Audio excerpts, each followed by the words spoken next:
DJ राजकुमार।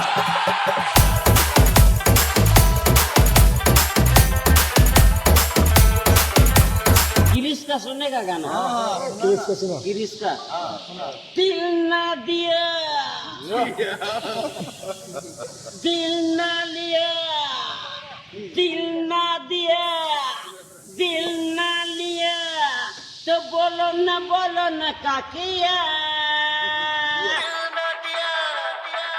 ले बेटा